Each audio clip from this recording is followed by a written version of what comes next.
the video. So I just want to say a couple of things. Sorry for being gone for so long.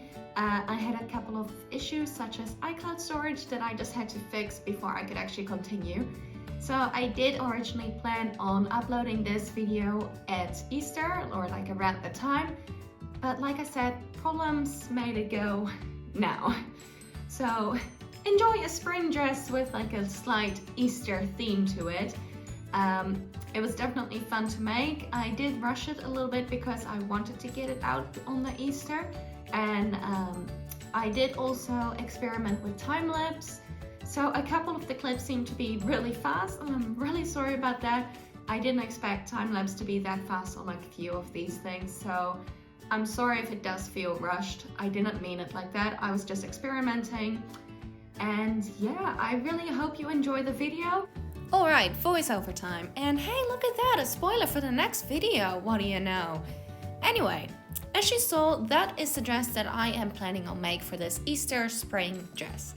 And to get this started, I just really wanted to drape it on this dress form.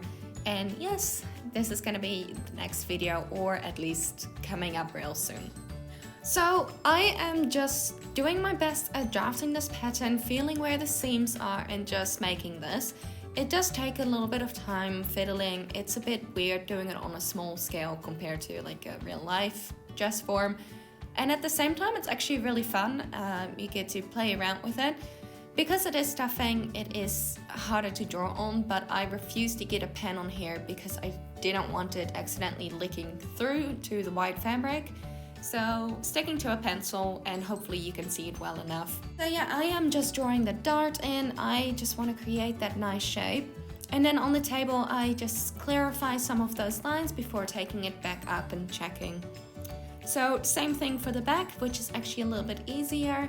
I just touch it where the side seam is, and then I'm just gonna continue from the center and draw it out. It's all pretty easy. But I will include like these pattern pieces in the description down below, just in case you guys want to do this. And just a little disclaimer, these pattern pieces are not perfect. So the circle skirt is actually pretty good. I have measured that up, so for a full circle, so you need 3 times the quarter. But for this top on the sides, it is a little bit loose. I haven't actually fitted that perfectly, but I didn't really mind that much. This is also a really good top to do for a knit fabric, so a stretch fabric rather than cotton. So just remember, keep fitting the top as you're drafting, and then just lining this up. I did decide to lengthen the bottom bit a little bit, which wasn't really needed that much, but I did do that. Also, with cutting out, just a tip, leave the dart in, and then you can just cut it so it actually forms the shape really nicely from the dart when it's sewed. So that's just a nice little tip. And I'm just continuing with cutting out the back and getting ready to actually draft this. So getting this on paper, I'm just gonna outline it first, make all the points of where the darts will be, and gonna line that up. So with all of these patterns, they do take a bit of refining, and truing up is generally what they call it. I am not very good at this. I'm not a dressmaker or anything. I just do this for fun. I do have like these rulers that I try to use, but you know, small scale, it's a bit different from real life. But hey, it kind of works, so I'm just making it work. And it did work out in the end, so I'm not complaining.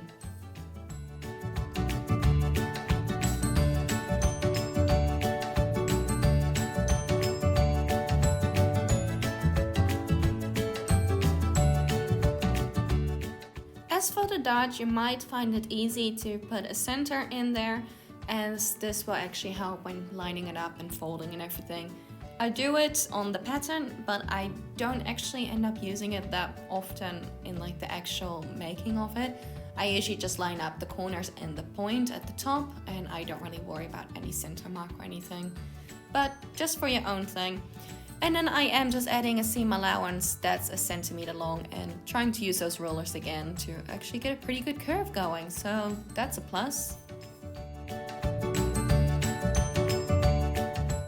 So let's try the mock-up. So I did just hand sew this in place really quickly. And as you can see, it is definitely not perfect. It's a bit too big. I probably want to take something out from the center too, just to get that going a bit better.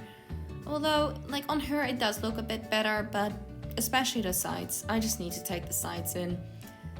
And yeah, pretty important if you're making your own pattern to do a fit test first, because if you don't have that much fabric. Well, and here is the skirt part. So this is just a full circle skirt, and that's it. That's basically it. I'm just putting it on there. And then I have another full circle skirt, but this is going to be a bit different because I am wrapping this around the front, overlapping it. And now we're actually gonna be cutting out a curve from the front, so you have the peek through from the pink, which I'll show you a bit better in a second. But I'm just putting this in place just to get the idea going, how much I need to cut off. Here we go, this is what we're trying to create. So now that you've got an idea, all I'm really doing is just putting like a pin in the corner bottom there to see how much I actually want to do. And now I'm just taking it to the table and cutting it, just going straight for it. And I just decide I want to make that a little bit nicer curve. There we go, that's it. And I'm just folding that in half so we can get a really nice even curve happening on both sides. And that's all that I'm going to be doing for this so far. And this is what it looks like. I'm actually really happy with that. Okay, so this is one of the time lapses, and I'm sorry, this is really hard to see.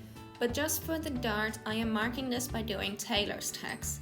So if you haven't heard of this before, it is basically creating a loop so that you can take the paper off and then cutting it in half. So this way you've got some threads sticking out and you can just line them up to create the dart. I will show this a bit more clearly in one of my other videos. I think it may be the dress form.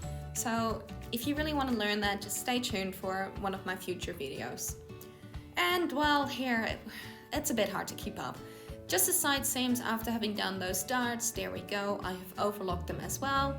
And just flipping that inside out. And that's basically your top done. It's pretty easy.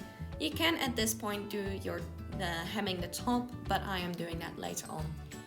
So now we are just going to hem this skirt. I'm just folding this over once, just overlocking, and just go for it. That's basically it. And then you just repeat this. I'm doing a double seam here, as you can see, just to make sure I catch everything.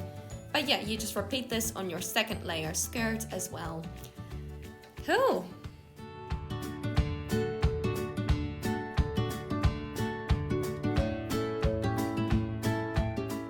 It's time to close up the back of the pink skirt. Now just be aware, if you are doing a closure like a zip or buttons or something, you might want to attach the top before you sew the back closed. I haven't put a back seam in, or you can do a side, like a side closure, and you can just leave this open for a little bit. So you can sew the bottom bit but leave the top open. Yeah.